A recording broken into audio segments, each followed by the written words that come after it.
Hoje temos que falar sobre o autismo. Como dizia, se fala muito hoje sobre autismo, mas tem muita desinformação. hum.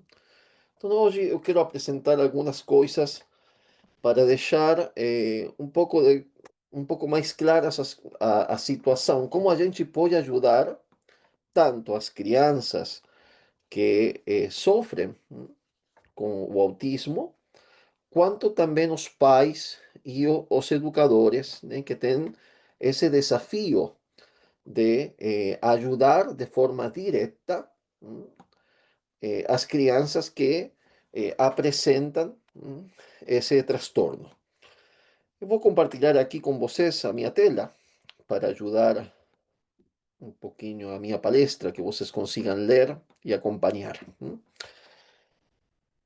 Bom, para começar com a nossa palestra, quero chamar a atenção para um dado que para mim é impressionante e que deve nos fazer refletir sobre a dimensão social e educacional do autismo, do tema que a gente está falando hoje. Segundo a Organização Mundial da Saúde, atualmente cerca de 1 a cada 100 crianças no mundo recebe diagnóstico de TEA. Então, uma criança de cada 100 no mundo. Segundo dados recentes do censo de 2022 no Brasil, já são 2,4 milhões de pessoas diagnosticadas em nosso país, o que representa 1,2% da população do Brasil. Entre meninos, esse índice sobe para 1,5% e entre meninas é de 0,9%. Bom, se a gente olhar para o cenário internacional, os números são ainda mais expressivos. Um estudo publicado em 2023 no The Lancet Psychiatry indica que em 2021 cerca de 1 em cada 127 pessoas no mundo apresentava o espectro autista. E nos Estados Unidos, o Centers for Disease Control and Prevention revelou que 1 em cada 31 crianças de 8 anos, vejam só os números, 1 em cada 31 crianças de 8 anos já recebeu o diagnóstico de autismo. Então, a gente pode falar, sim, que estamos frente a uma epidemia e tem autores que estão falando já desses números que, conforme o tempo passa, crescem mais no mundo. Bom, o que a gente precisa lembrar? Que esses números aqui não são apenas números.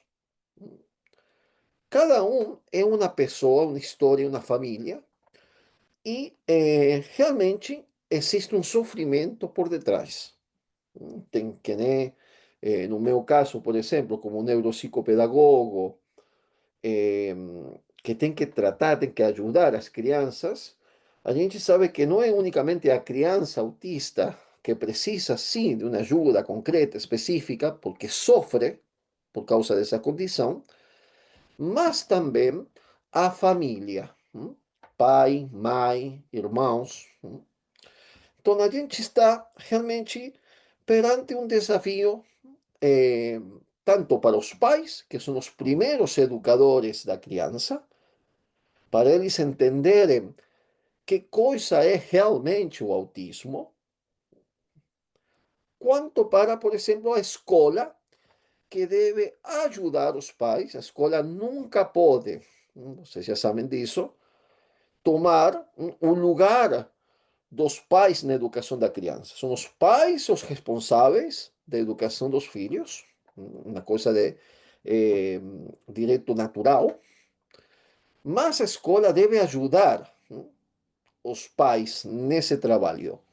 E quando a gente fala de uma criança que foi diagnosticada corretamente, aqui é uma coisa que a gente vai falar, porque existem muitas pessoas, muitos terapeutas, diagnosticando, dando diagnóstico, quando, na verdade, eles não estão capacitados para isso. Então, quando a criança foi realmente diagnosticada corretamente com autismo, a escola tem então sim que dar todo um suporte, uma ajuda concreta, específica para essa criança e os pais dessa criança.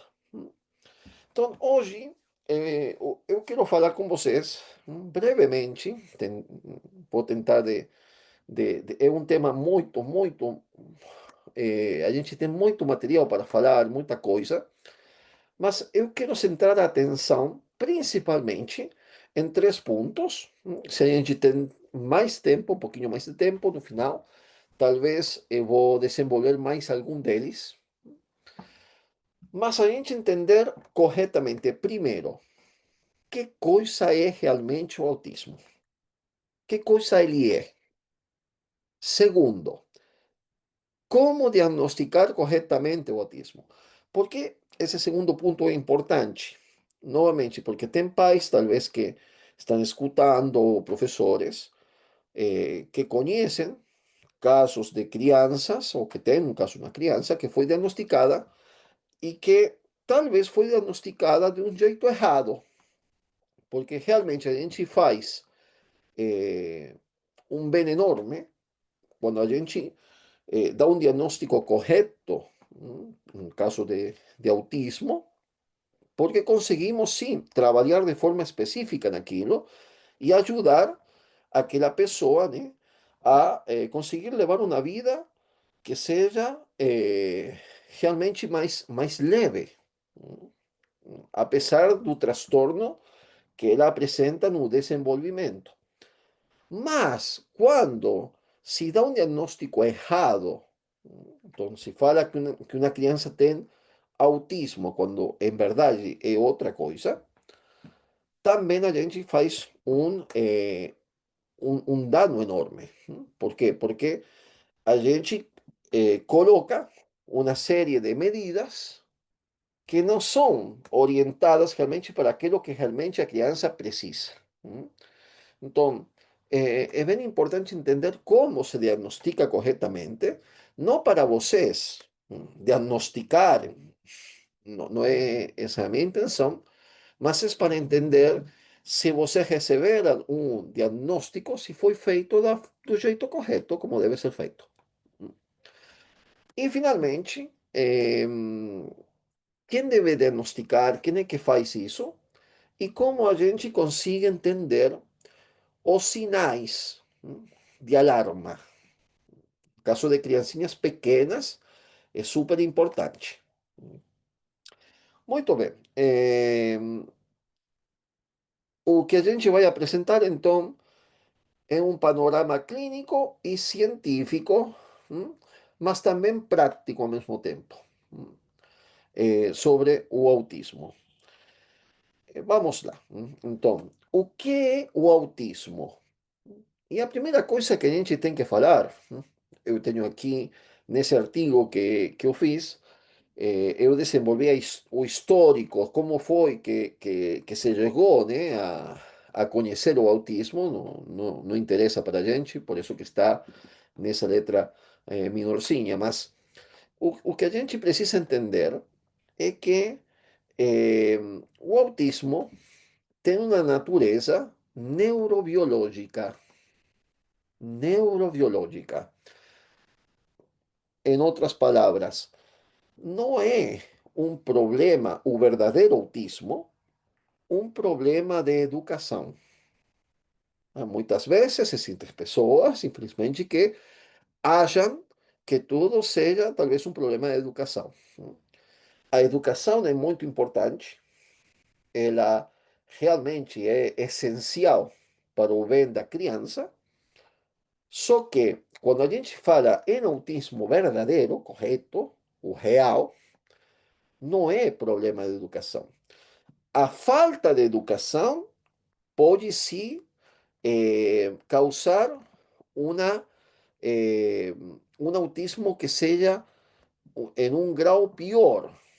Entonces, cuando a criança tem autismo e não tem a contenção familiar e a educação que ela precisa em casa, principalmente, então sim, tende a piorar.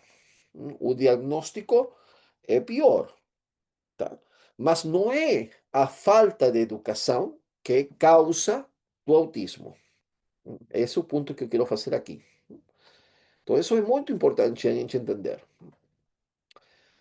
O autismo, de acordo com o Manual Diagnóstico Estadístico de Transtornos Mentais, que é o que a gente, é a ferramenta que a gente tem, eh, el DSM-5, famoso, o espectro autista é classificado como um transtorno do neurodesenvolvimento. Então, isso é o que a gente tem que lembrar. Es un trastorno del neurodesenvolvimiento. Eso significa que se trata de una condición que se manifiesta desde los primeros años de vida y está relacionada a diferencias no funcionamiento y na organización del cerebro. Entonces, aquí está o principal punto sobre a natureza do autismo. Então, eu falava, não se trata de educação. A educação pode piorar ou pode ajudar a condição da criança com autismo, tá? E de fato, se existe uma boa educação, será ótimo para essa criança, mesmo que tenha o transtorno. Mas o autismo verdadeiro, o real, o que realmente existe, é um transtorno de neurodesenvolvimento. Quer dizer que existe sim diferenças no funcionamento do cérebro. Por isso que a gente falava no início que se trata não de uma questão emocional, mas neurobiológica.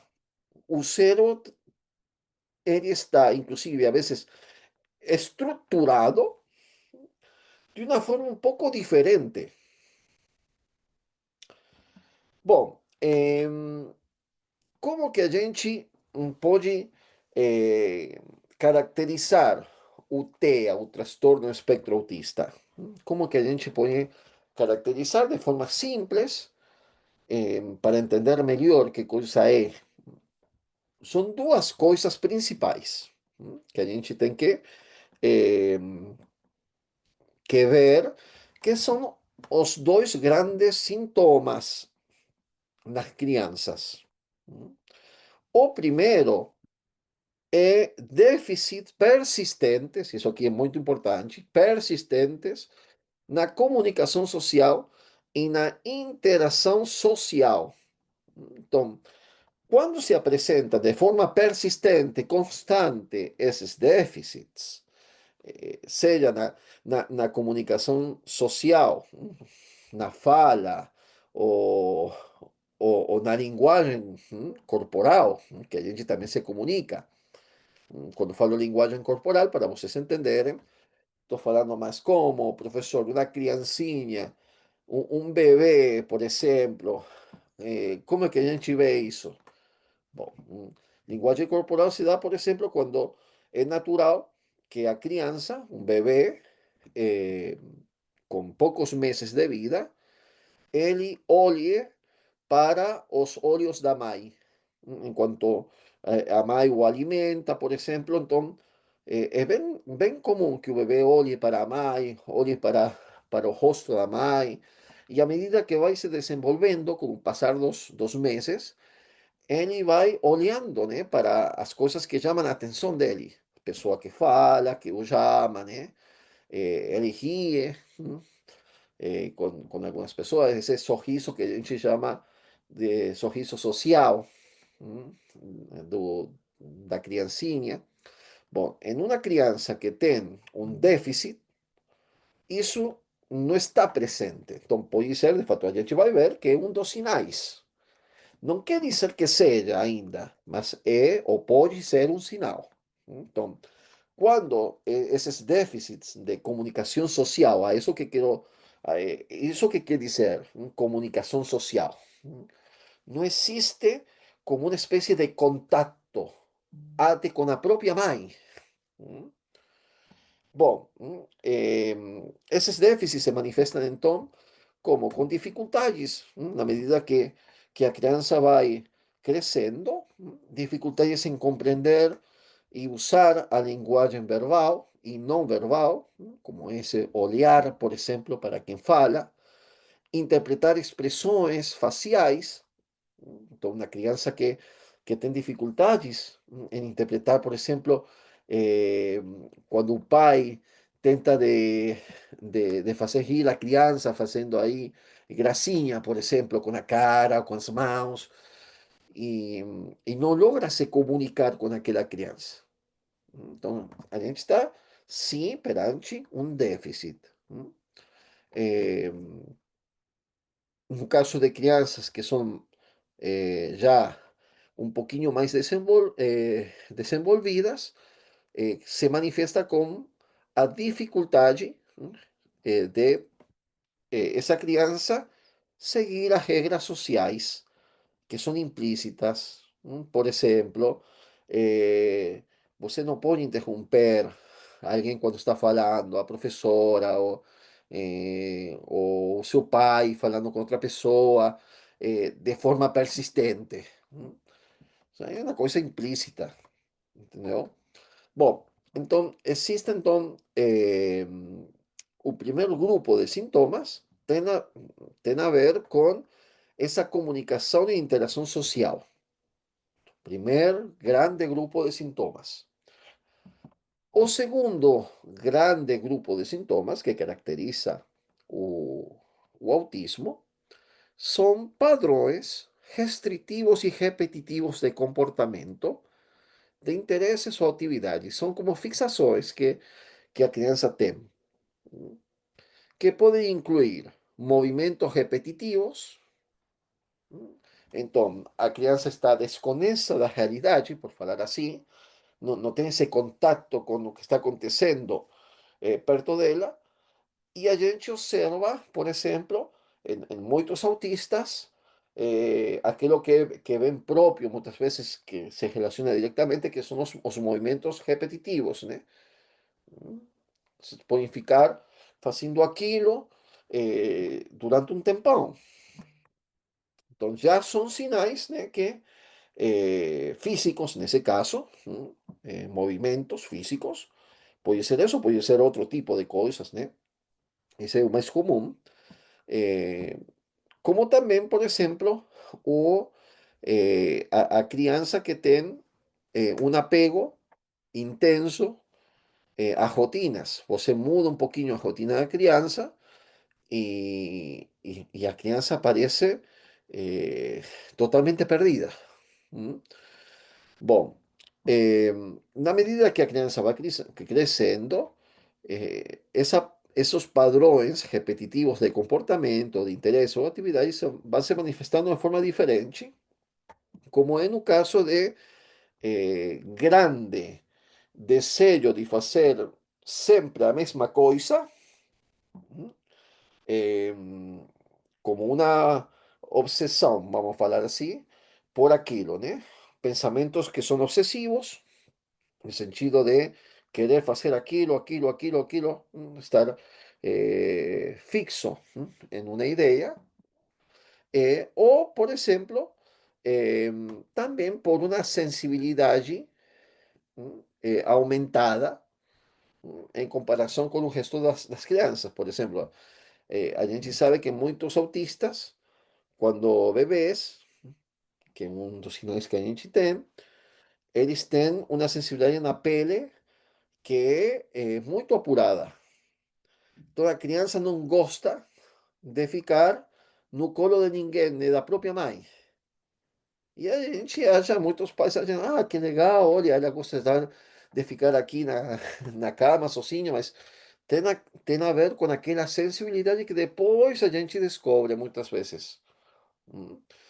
Sensibilidade extrema aos sons, por exemplo, sons que são altos, ou barulhos, né? Eh, ou a luz, às vezes também. Então, são esses estímulos sensoriais que a criança tem uma, parece ter uma sensibilidade muito apurada para aquilo, né? Bom, como eu falava no início, o TEA, transtorno do espectro autista, não é um transtorno emocional. Então, isso é muito importante que a gente saiba. Por quê? Porque muitos terapeutas, e já veremos, pelo fato que existem sim, infelizmente, exagerações em relação ao diagnóstico, muitos diagnósticos que são errados, tá?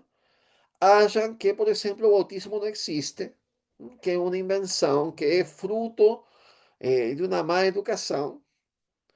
E, na verdade, a gente está aqui falando, né, eh, que cientificamente ele, ele, além de existir, né, eh, ele tem uma base neuro biológica. ¿M? Então, que não tem que ver com o emocional unicamente. O emocional, ele irá ajudar ou atrapalhar ainda mais a criança. Isso é um fato. Isso é um fato. Mas não é a causa do autismo, não é.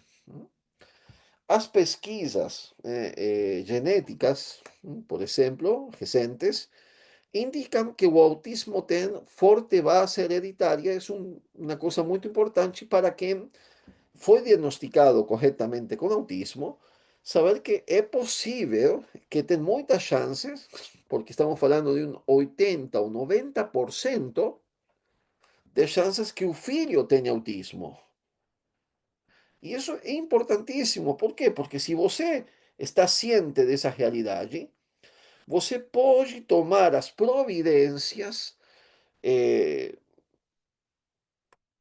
em um início da vida do seu filho, no início mesmo, bem cedo.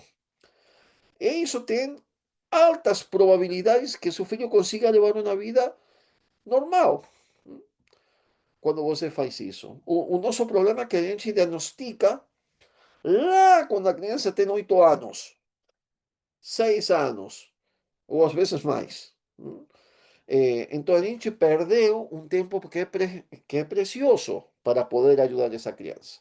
Mas se você já sabe que tem autismo, você tem que ficar de olho no seu filho, porque é bem provável que ele possa desenvolver o autismo. 80, 90%. Pesquisa do ano 2016. É bastante recente. Bom, isso significa que os fatores genéticos desempenham um papel central, embora fatores ambientais, como complicações na gestação, infecções prenatais, eh, enfim, eh, possam também influenciar.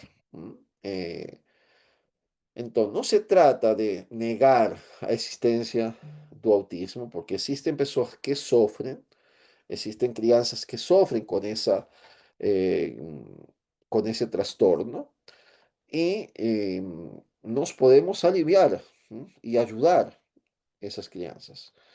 Eh, Ao mesmo tempo, a gente está ciente também que existem exagerações, mas as exagerações não são suficientes para poder negar a existência cientificamente comprovada do transtorno.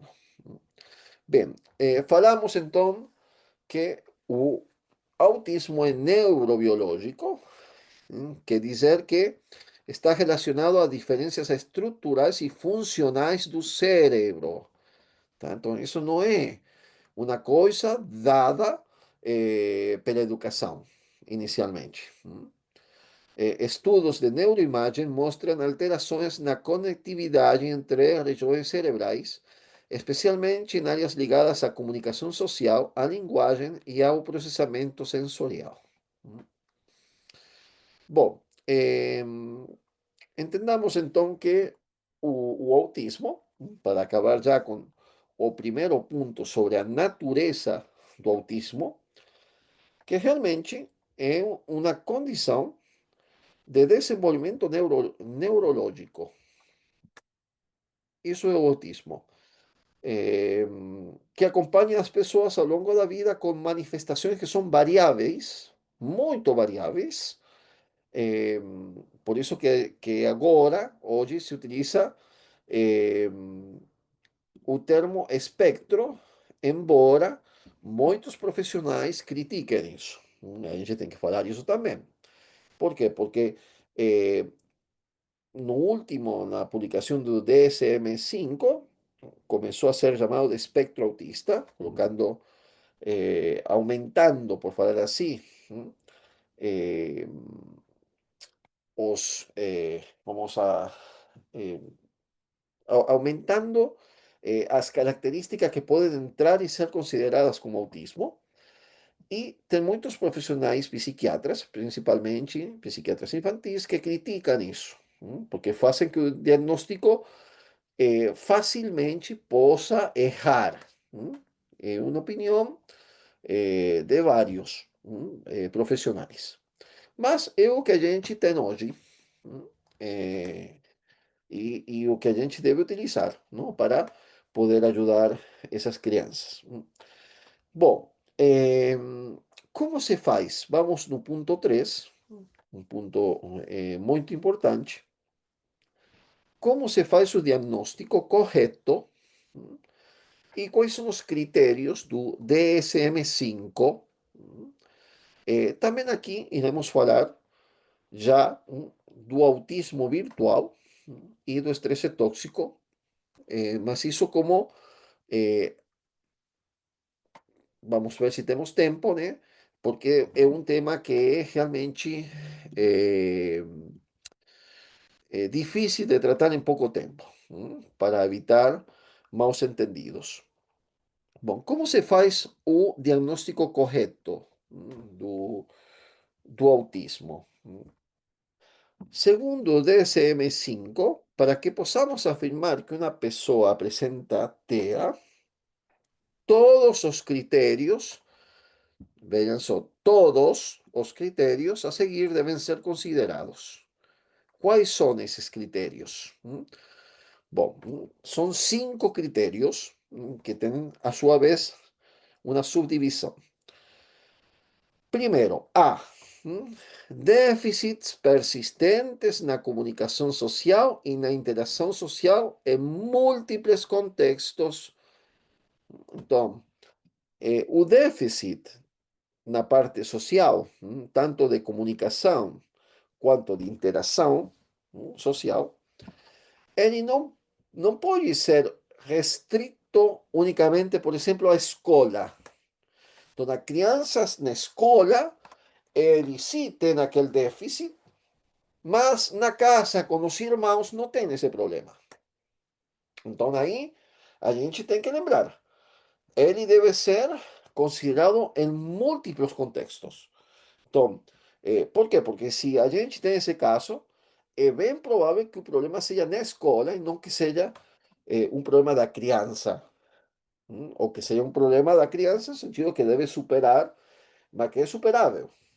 Eh, por meio de uma educação, por meio de uma intervenção dos pais, enfim. Então, é importante esse primeiro ponto. Em múltiplos contextos.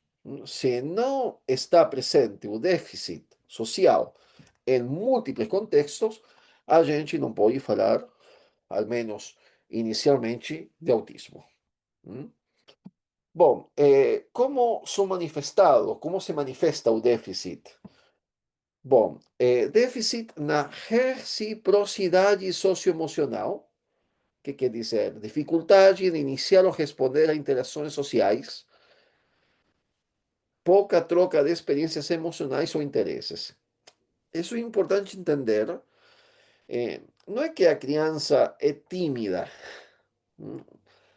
mas a criança está desligada daquele contexto, tá? Ou pode atuar como desligada daquele contexto. Entonces, tengo una dificultad y sí para iniciar una interacción o para responder a esa interacción. Em, mas sé por qué, porque está ausente emocionalmente de aquilo. Entonces, en segundo lugar, déficit nos comportamientos comunicativos no verbais usados para interacción social, contacto visual reducido, gestos limitados, expresión facial restricta.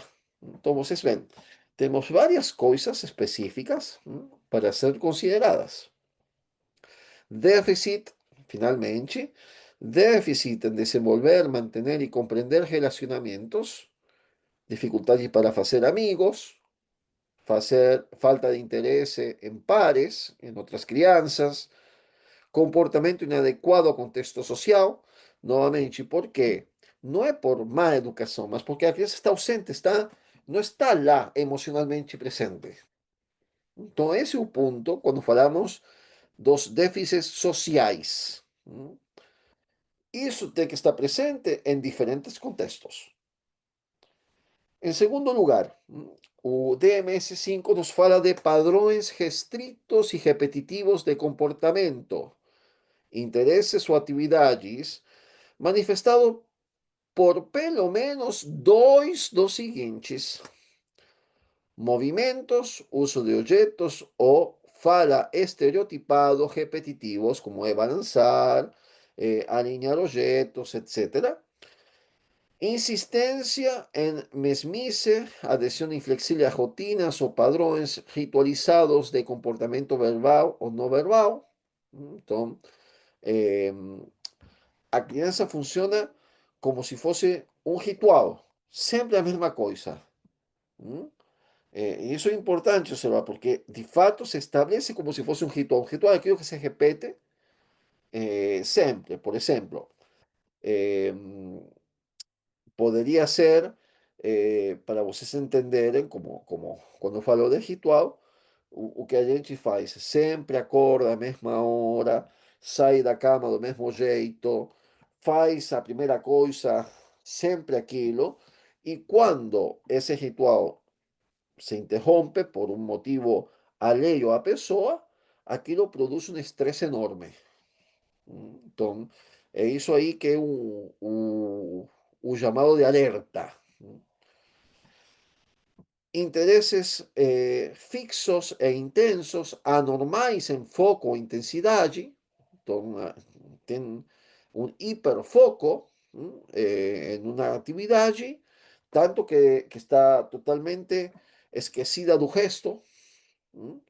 É tão forte a intensidade daquela atividade que ela faz, que parece totalmente eh, desligada do mundo fazendo aquilo. Então, eh, isso é importante porque parece uma compulsão às vezes, em querer fazer aquilo. Então, na época escolar, como vai se manifestar? Com crianças que são incríveis muitas vezes em uma matéria, pessoa que a criança que ama matemáticas e que tem um hiperfoco na matemática, mas talvez com a literatura não. Então, a literatura é péssimo e matemática é tudo na vida daquela criança, né? Por exemplo, hiper ou aos estímulos sensoriais incomuns. Então, a reatividade aos estímulos eh, sensoriais, que eu falava da pele, dos barulhos, a luz. Então, quando vemos uma criança que tem uma hiperreatividade, ou hipo quer dizer, ela não tem praticamente reação a coisas que deveria dar reação, né? É também um sinal de alerta. Bom, lembrando que esses padrões que a gente vê de comportamento, de interesse, etc., eh, para poder dar um diagnóstico de autismo, tem que estar dados também em vários contextos e devem ser pelo menos dois desses quatro que estão dados aqui. Se a criança se balançar, mas somente aquilo, não tem, eh, por exemplo, a parte da rotina, o ritual, o interesses o hiperfoco, então a gente não pode falar então sobre achar que esse ponto está dado. Tem que ser pelo menos dois desses que estão aqui.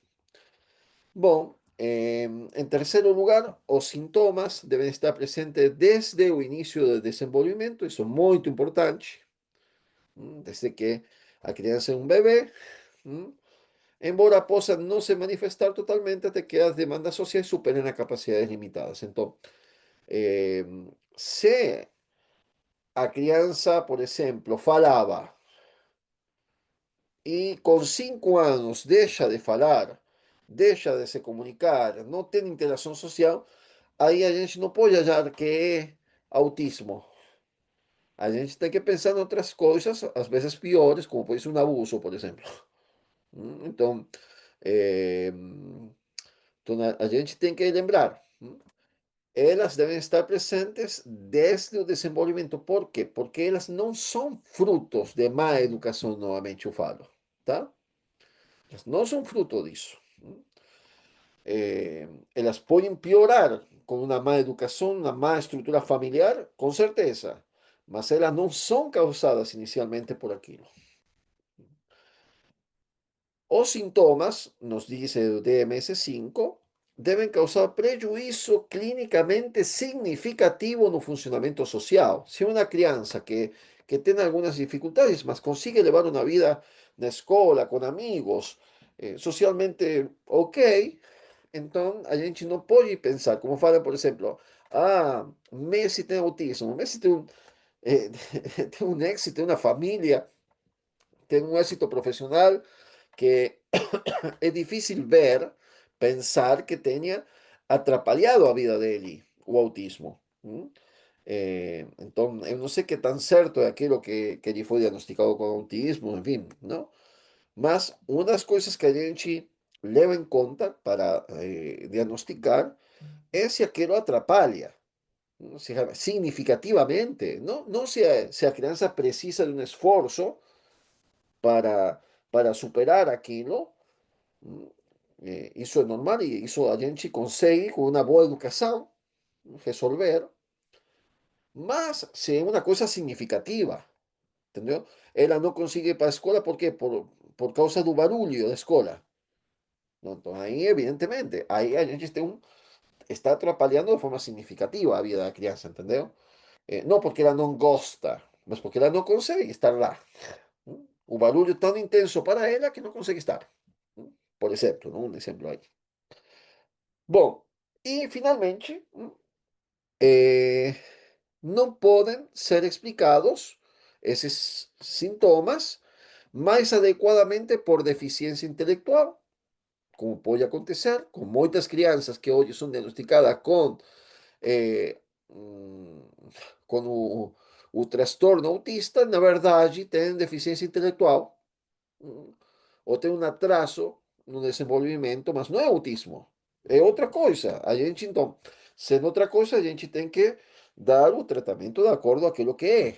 Entende? Por isso que é tão importante eh, o, eh, o diagnóstico, que o diagnóstico seja feito de forma correta. É muito importante. Bom, como se faz isso, então? Geralmente, é, é um processo clínico que exige muita coisa. Entrevista detalhada com pais, cuidadores, explorando o histórico de desenvolvimento da criança. Tem que ir lá atrás, no início da vida da criança, para entender se aquilo está presente desde o início ou não.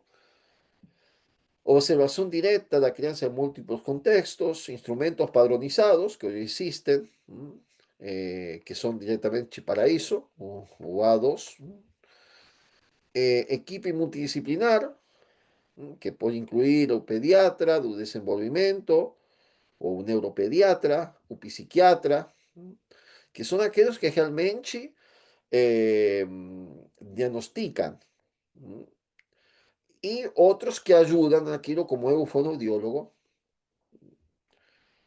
Bom, eh, vamos falar brevemente, temos ainda alguns minutos, sobre um tema. Então, temos falado sobre o autismo, que coisa é, entendimos que existe, que é um problema de neurodesenvolvimento e como realmente ele amerita ser tratado por profissionais, que o diagnóstico é um diagnóstico que não é fácil de ser dado, que precisa observar várias coisas antes de diagnosticar, e que existen outras coisas que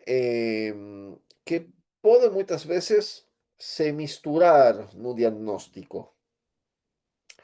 Bom, agora vamos falar sobre aquilo que é chamado de autismo virtual. Por que autismo virtual?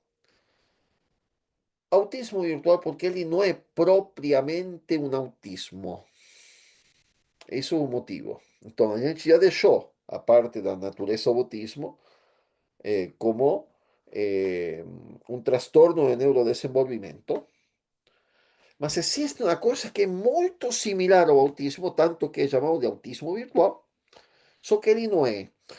E qual é a principal característica que o distingue daquele outro? É que ele a gente consegue reverter, reverter esse autismo virtual. Bom, vamos lá. Nos últimos anos, especialistas têm observado um fenômeno chamado autismo virtual, que são comportamentos, então vamos a falar sintomas, muito semelhantes aos do TEA, mas desencadenados por outra causa que não é o autismo, principalmente pela exposição precoce e excessiva a telas. Quando falo de telas, estou falando de TV, tablets, smartphone. Isto quando é dado em criancinhas pequenas. Ah, professor, que é uma criancinha pequena? De 0 a 3 anos. Tá? De 0 a 3 anos. É uma criancinha pequena. Pequena nesse sentido. Quando o cérebro está se desenvolvendo, nesse período, 75 a 80% do cérebro se desenvolve nesses primeiros 3 anos. É impressionante como o cérebro cresce. Bom, então, quando as crianças são expostas a telas, eh, crianças, uma exposição precoce, como acontece hoje, com muitas crianças, infelizmente com muitas crianças, existe então a possibilidade de desenvolver um autismo chamado virtual.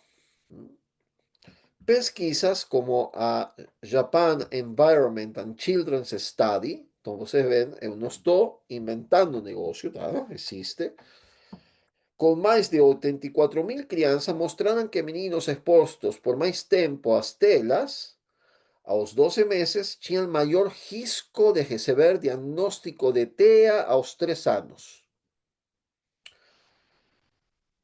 Repito, um estudo feito no Japão, com 84 mil crianças, demonstrou no ano 2022 que crianças expostos precocemente às telas, com 12 meses ou menos, tinham um maior risco de receber um diagnóstico quando tivessem 3 anos.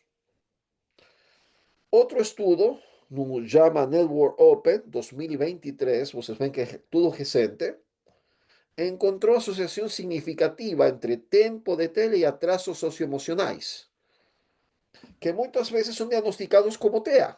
Ou a gente viu também, já na nossa aula passada, que não assistiu, recomendo, o TDAH, que é outro mundo diferente, mas vocês veem, eles compartilham aí um pouquinho das dificuldades da nossa sociedade moderna. Hum. Bom, esse autismo virtual, do qual muitos falam, ele é reversível. Por quê? Porque ele é causado por privação de interação humana e excesso de estímulo virtual. Então, esses comportamentos podem regredir com a redução ou eliminação das telas e aumento do contato humano, especialmente com os pais. Então, eu aqui já, para quem está escutando, seja que o filho recebeu um diagnóstico de TEA, por exemplo, e talvez está corretamente dado,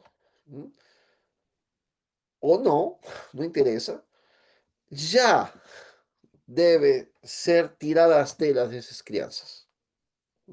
Já.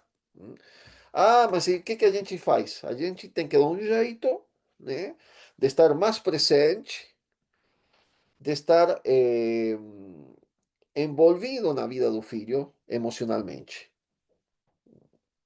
Por quê? Porque pode acontecer, como de fato demonstram os estudos, que muitas crianças podem ser diagnosticadas com TEA, quando em realidade o problema é outro. É o excesso de telas e a falta da presença da mãe ou do pai ou dos dois na vida dessa criança.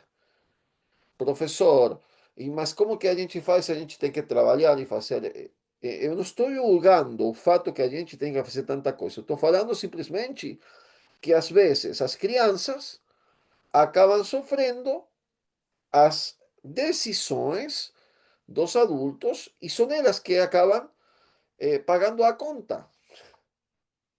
Então, as telas resolvem para você, pai ou mãe, que tem que fazer milhões de coisas, mas você está sem querer, sem uma intenção ruim, fazendo um dano ao seu filho.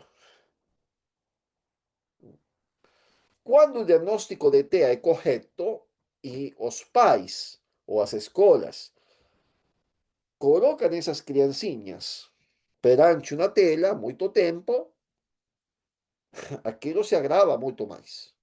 Acaba sendo pior, né? A gente sabe, a gente não falou aqui, mas tem os graus de autismo. eh, a criança pode passar para um autismo cada vez mais socialmente, emocionalmente, eh, como se diz, eh, ausente. A criança vai ficando mais presa de si mesma, né? E fechada em si mesma. Então, a gente tem que entender que e quem é profissional, quem tem que ajudar as crianças e pais que têm que lidar com uma criança com autismo verdadeiro, por exemplo, com autismo virtual, eh, a gente tem que insistir nesse ponto. Você tem que se envolver mais na vida do filho. Dar um jeito, dar um jeito na vida, tirar as telas. A Associação de, eh, de Pediatra, de Pediatria Americana, ela já publicou estudos falando que até os 2 anos, zero telas, zero, nada. Bom, a gente pode usar o bom senso, às vezes se você assiste um filme a cada tanto tempo, você quer assistir com a sua criança de 2 anos, assista, né? Não, não estou falando isso, mas, eh, mas não dá o telefone para ela. Não, não deixa ela assistir esses desenhos cada vez mais macabros aí que a gente tem. Então, é importantíssimo. Nem todo comportamento tipo autista, então, é TEA verdadeiro. Esse é o ponto. Então, se a gente consegue explicar, a gente vê aqui que para o diagnóstico correto, não pode ser explicado mais adequadamente por outra coisa. Bom, se eu consigo explicar o comportamento do meu filho, porque eu estou dando a tela para ele, ou porque eu estou ausente da vida dele, ou porque ele está na creche o tempo todo, então a gente tem que explorar essa via, porque talvez não é um TEA. E dá para reverter, se ele não é. mesmo que compartilhe coisas com o autismo, mas se ele não é autismo, então dá para revertir. A mesma coisa acontece com o estresse tóxico.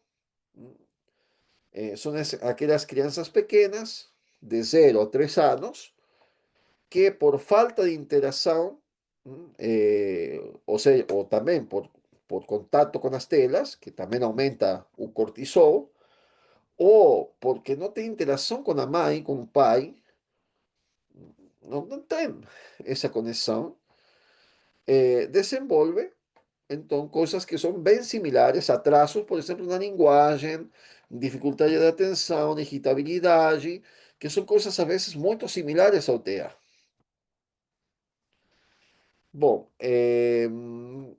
acho que a gente não vai ter tempo para entrar eh, em alguns sinais de alerta, mas eu quero só dar, simplesmente nomeá-los, porque pode ajudar bastante.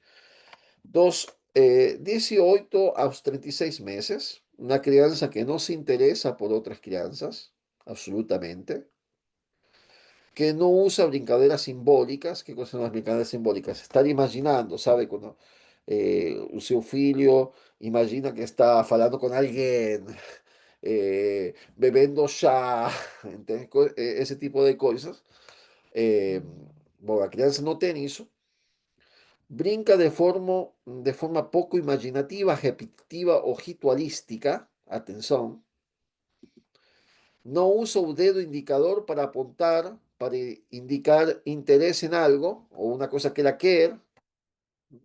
No utiliza eso. Estoy hablando crianza de 18 a 36 meses. No traza objetos con intención de mostrarlos a los pais o los cuidadores. Mm.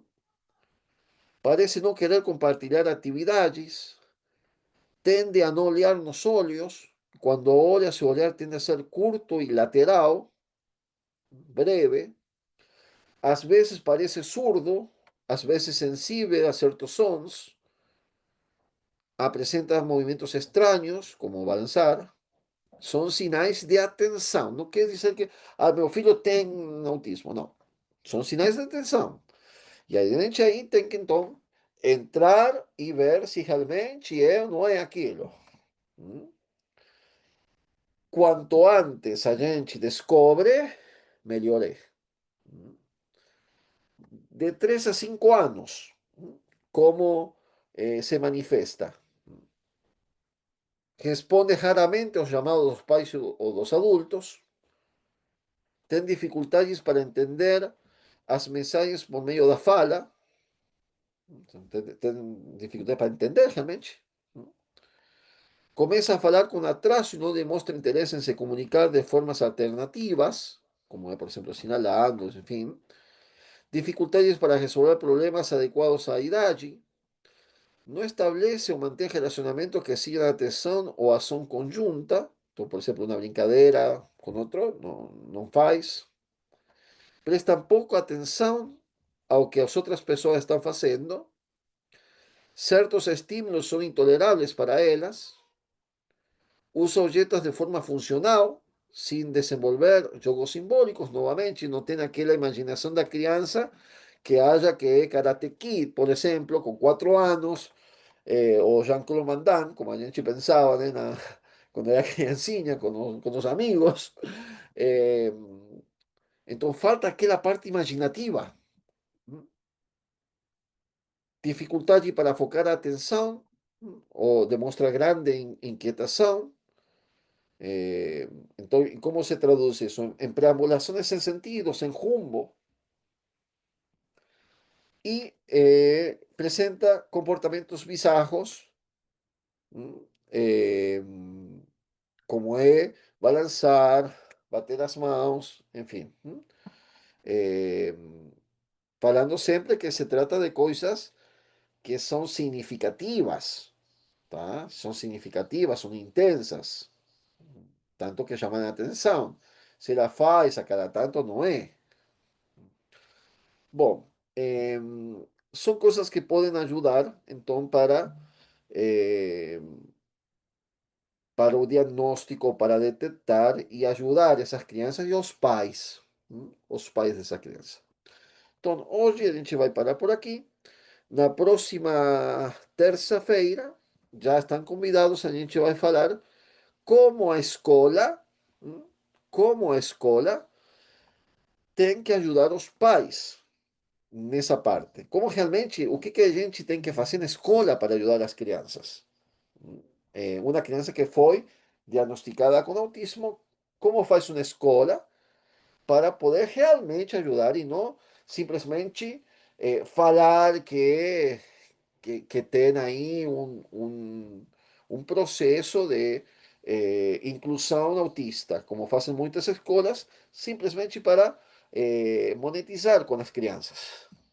Uma escola, como é, por exemplo, uma escola que eu conheço aqui, católica, un pastor que tenta realmente ajudar a criança. Tenta. O objetivo da escola não é monetizar, mas sim o bem, e o bem eterno, nesse caso, da criança. Então, como faz uma escola assim para ajudar? Bom, vamos a deixar aqui muita informação, pessoal. Peço desculpas, porque eu saltei muita coisa, mas se alguém tiver eh, alguma dúvida, alguma pergunta,